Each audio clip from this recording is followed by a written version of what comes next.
80%. 80%, c'est le pourcentage de personnes dans cette salle qui ont dans leur garde-robe des vêtements qu'ils ne portent plus. Alors certains d'entre vous les laisseront prendre la poussière pour prendre leur garde-robe en pensant que c'est trop compliqué de vendre des vêtements en deuxième main. Ils n'ont pas peur. D'ailleurs, Camille, c'est ce qu'elle fait. Elle le fait actuellement à travers des groupes Facebook du dressing ou encore des sites de vente générale comme deuxièmemain.be. Des systèmes qui regroupent chacun entre eux de gros défauts, comme par exemple un manque de visibilité cruelle du côté de Facebook ou un site pas du tout adapté pour seconde-main.be. En creusant un peu plus loin, on a découvert des personnes comme Christine. Christine, elle a 45 ans et comme Camille, elle a des vêtements à vendre. Sauf que Christine, elle n'a pas du tout le temps de le faire. Donc son rêve à Christine, ce serait un système qui prendrait en charge la vente de ses vêtements. En creusant toujours un peu plus loin, nous avons rencontré des personnes comme Émilie. Émilie, elle a sa friperie, son magasin en vie. Et son rêve à elle, c'est d'avoir plus de visibilité pour sa boutique. Et pourquoi pas également pouvoir vendre les vêtements qu'elle vend en boutique directement en ligne. Enfin, nous avons découvert des personnes comme Patrick. Lui, Patrick, il organise tous les mois un événement de vide dressing, une bourse aux vêtements. Et son rêve à lui, c'est comme Émilie, c'est d'avoir plus de visibilité pour accueillir plus d'exposants et plus de visiteurs à ces événements. C'est en analysant le lien qui unissait ces différents profils, mais également tous les besoins qui en ressortaient, nous avons eu l'idée de développer un outil simple et efficace, Lipsti. Cette idée, nous l'avons déjà pas mal travaillée.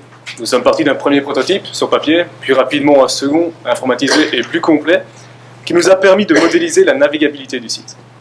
Ce deuxième prototype, nous l'avons proposé à nos cibles, afin d'avoir des retours que nous avons exploités avec une jeune entreprise de design bruxelloise, afin d'avoir un visuel simple, mais surtout efficace. Sur ce visuel, vous le voyez, tous les articles présents sur Lipsti sont présentés sous la forme d'une page d'accueil infinie. Ces articles qui auront été ajoutés par nos membres, comme Camille ou Émilie, dans leur propre dressing en ligne totalement personnalisable. Au-delà des utilisateurs comme Camille et Émilie, nous avons les utilisateurs comme Patrick, qui pourront ajouter dans notre calendrier en ligne leurs propres événements.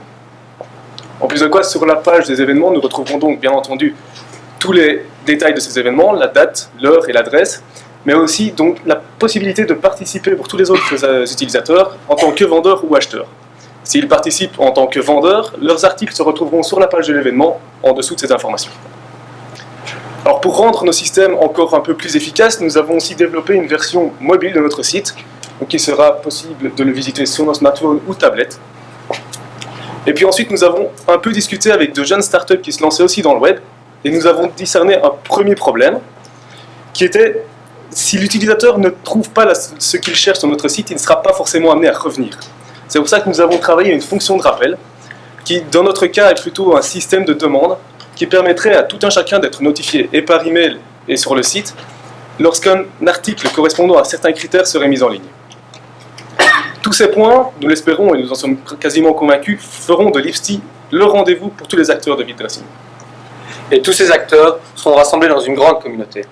Une communauté avec laquelle nous voulons être très proches, avec des petits clins d'œil comme Lily, notre mascotte, qui accompagnera les membres sur notre site, mais également sur nos pages sur les réseaux sociaux, Facebook, Twitter, Pinterest, où nous sommes déjà bien actifs avec du contenu adapté à chacune de ces plateformes.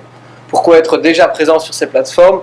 Pour pouvoir interagir avec notre communauté. Comme je vous l'ai dit, nous voulons être très proches de nos membres, développer notre outil avec eux, car ce n'est pas un outil pour nous, c'est un outil principalement d'abord pour eux. Toutes ces choses vont faire de Lipsti une expérience unique pour nos membres. Une expérience qu'ils pourront vivre avec nous également sur notre stand, à travers les différentes bourses de vide dressing du pays, mais également lors de nos propres événements. Événements qui auront plusieurs buts. D'abord, bien sûr, la promotion du site internet. Ensuite, la vente des articles que nous aurons pris en charge. Et enfin, ils seront la première source de revenus pour nous, mais pas l'unique. Nous avons travaillé sur 4 autres sources de revenus. Pour les utilisateurs de vide dressing, des fonctions premium. Pour les friperies, nous proposerons des espaces publicitaires géolocalisés. Pour les événements, de la visibilité temporaire via des mailings et du contenu sponsorisé. Et pour la vente prise en charge, enfin, nous prendrons une commission. Malheureusement, ici, le monopole de la bonne idée, on ne l'a pas. Des autres acteurs, il y en a, comme en Belgique, Frip et Oh My Dress. Ces sites sont ce qu'on appelle des sites dormants, c'est-à-dire qu'il n'y a aucune communication autour. De plus, ils ne reprennent qu'un seul des 4 segments que nous avons repris. Il existe des acteurs plus importants au niveau européen, ce sont comme par exemple Vinted ou viddressing.com. Ces géants ont décidé de délaisser le marché belge. Grand bien pour nous, la place de numéro 1 est à prendre, et c'est pour celle-là que nous jouons. Mais pour y arriver, nous allons devoir gagner en visibilité. Car ce que nos utilisateurs cherchent, c'est bien sûr un outil simple et efficace, mais également de la visibilité pour les articles qu'ils ont mis en vente. C'est dans cette optique que nous travaillons déjà beaucoup avec la presse, comme Elle Belgique. Elle Belgique qui nous a déjà publié et qui attend avec grande impatience l'ouverture de notre site. C'est également dans cette optique que nous avons lancé notre première campagne de communication, Lipsti se dévoile. Une campagne de communication durant laquelle, jour après jour, nous avons dévoilé de nouvelles spécificités du site, à la manière d'un teaser. Enfin, pour l'ouverture du site, prévue mi-décembre, nous ne pouvons pas nous permettre de communiquer directement à la masse. Ce serait trop coûteux et trop peu efficace. Nous avons donc décidé de cibler des leaders. Et ces leaders, ce sont les gestionnaires de groupes de vide dressing sur Facebook. Nous allons aller directement les inviter à venir recréer ces groupes sur Lipsti, car comme on vous l'a dit, sur Facebook, ça manque d'un côté pratique et surtout d'un côté promotionnel. Ça manque de visibilité. Vous l'avez compris, derrière Lipsti, c'est une équipe entièrement dévouée à ce projet qui travaille, au pôle de compétences bien répartis. Julien s'occupe du marketing, Fabien du développement et moi-même de la communication.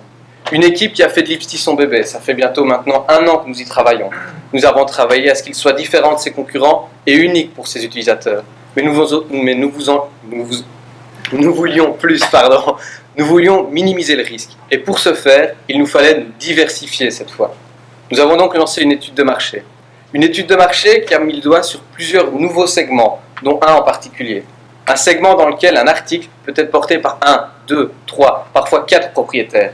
Ce segment, c'est le segment du bébé. C'est pourquoi, une fois que Lipsti sera bien ancré sur Internet, nous lancerons Lipsti Baby. Lipsti Baby, ce sera la nouvelle plateforme dédiée aux secondes mains pour le bébé et les femmes enceintes. Et ça nous a permis de voir plus clair dans ce qu'on faisait. Au final, ce n'est pas un simple site internet qu'on est en train de faire. On est en train de développer un nouvel outil.